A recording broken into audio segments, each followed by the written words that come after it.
The other tradition I would add here is a tradition that appears from the 4th century onward that talks about the death of Mary. I'm going to talk about the word that I will use for ending her eternal life, her earthly life. But from the 4th century onward, there will be many texts describing what happened to Mary after Jesus' ascension to heaven. She stayed with the disciples in all these texts. She died here with them. And then she was taken to be buried. Where? In the Gethsemane. Gethsemane.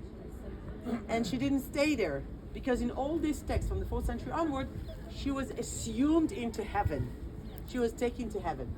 We're going to talk about the different theology between Catholic and Orthodox, but that's where she ended her earthly life. So by the 7th century, only by the 7th century, we hear from the pilgrims that actually there is a place dedicated to Mary in the church where she died, where she ended her life, and the church was also connected to Mary. That's the church in the Byzantine time. The church was demolished. The church was totally demolished in the 10th century, not 11 like many other churches. This specific one in the 10th century, demolished. There were only ruins here. So when the Fatimites renovated the walls, they didn't include Mount Zion because there were just ruins here. Who demolished The it? Fatimites. They demolished the church? They didn't. No. It was Achshids who demolished the church. It's another group of tribes who came from the area of Mongolia for a short time. They were here for a very short time. Not a lot of damage, but this church was damaged in the 10th century. So that's just to notice that it's a bit earlier than the rest of the churches. 10th century, we don't have a church. We have ruins. Who would renovate the church? Crusaders. They will build a church that dedicated to Virgin Mary, Our Lady of Zion, and their church would look like this.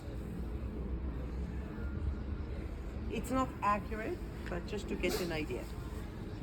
Now, they dedicated the church to Mary, but they had an area in the church where they created a mezzanine, a gallery. Do you remember? We saw something similar in the church of the Holy Sepulchre, right? In the church of the Holy Sepulchre, we saw the same thing. Why did they create this mezzanine, this gallery? 1048. Sorry? 1048, same day. No, not in Crusaders. We don't have renovation of the church in the Byzantine time. It was destroyed in the 10th. It was not built until the Crusaders came here. The Crusaders in the 12th century rebuilt it. They built a different church, different size, and they create 2 floors here. Why did they do it? They divided it into 2 floors like Golgotha. What was the purpose? Because they wanted to give the impression of the upper room. Because in the Gospel of Luke it says that the Last Supper was in the upper room. In the book of Acts it says that they gathered in the upper room. Upper room, if you want an upper room, it cannot be On the ground floor. So in the church of St. Mark, where's Mark? We kept him in the church. Okay, he's there. With Mark showed us the upper room, and he showed it to us downstairs, right? And then, no, you have a joke to say, but, and then they said it makes sense because the city got higher. So if you want to find a room from the 1st century, it has to be on the ground. But the Crusaders didn't care about the authenticity. They wanted to give an impression of the upper room. They knew that it's not the room of Jesus. They built it. But they wanted to give impression of upper room. So they created the 2 floors, a mezzanine, a gallery. So in the space of the church, there was a gallery. And in the upper room, they had Last Supper and Pentecost. But what about the 1st floor? Oh, here comes a new tradition. Hello. And this is the tomb of King David. Now, in the 1st floor of the building, they put a big monument, a big stone that looks like sarcophagus, but it's not because it's empty. And they said this is the tomb of King David. Crusaders. So the monument you're going to see there that looks like sarcophagus, it's not a sarcophagus, there's nothing inside, it's an empty stone. But Crusaders said it's a tomb of King David. Now, wait a second. Where does it come from? Why the tomb of King David? Okay. So now, our duty as historians, not me, but really serious historians, to try to find out why the Crusaders introduced this tradition into the building. So I pause in this for a second with this And I want to ask where King David was buried. In Zion. The Bible says. Should be in In Zion. this is an answer. I started with another question. He was buried with his ancestor in the city of David. Where is the city of David? You smarties, you know it's down there, but they discovered it only in the 19th century. In the first century, Josephus mentioned that the tomb of King David was somewhere around here. And one of the Hasmonite kings tried to rob it, and Herod tried to rob it, and then built it. So it was somewhere around here. Maybe his tomb, maybe his dynasty's tomb, somewhere around the Western Hill. In the אבות, Byzantine אתה יכול time, לבוא. אל תדאג, אין בעיה. in the בוא. כן. In the Byzantine time, if I check the itinerary, כן, אבל בן שתינו בגלל. לא, באמת.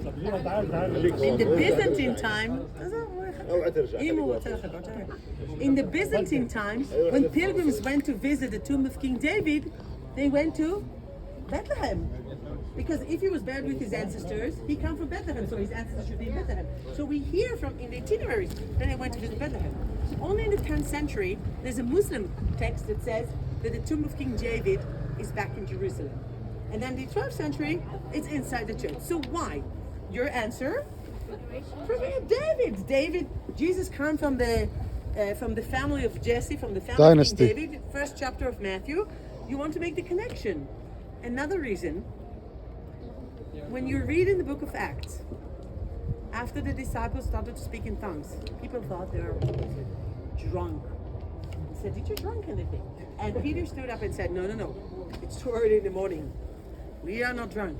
But what you see here in front of you, it's actually fulfillment of the prophecies. And he mentioned the book of Joel, who talk about how people start to prophesize and talk and before the end of the days. And then he quote the book of Psalms and said that King David knew that from him someone would come and sit on his throne and he would not, his body would not be corrupted.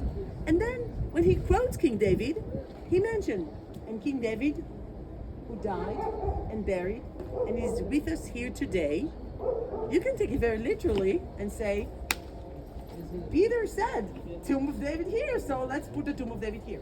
But the more academic explanation connected to feast and liturgy. The two feasts were celebrated together here in Jerusalem. The Catholics don't celebrate it, but the Orthodox still do. The feast of King David and the feast of St. James. They were at the same day, just on the day of Christmas. James and David. What's the connection between St. James and David? David established the capital of his kingdom here. James, the brother, established the first community here. So their feast was together. And they celebrate the liturgy together. And where did they celebrate the liturgy of St. James and King David? Where the first community lived. Where is that? Somewhere around here.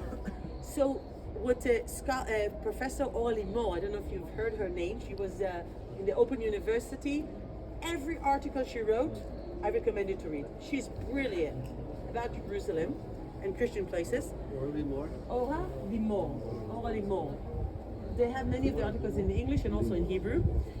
She's really amazing. So she did her research, connect the arrival of the tomb of King David into the building with the liturgy of King David that was celebrated in Jerusalem together with St. James.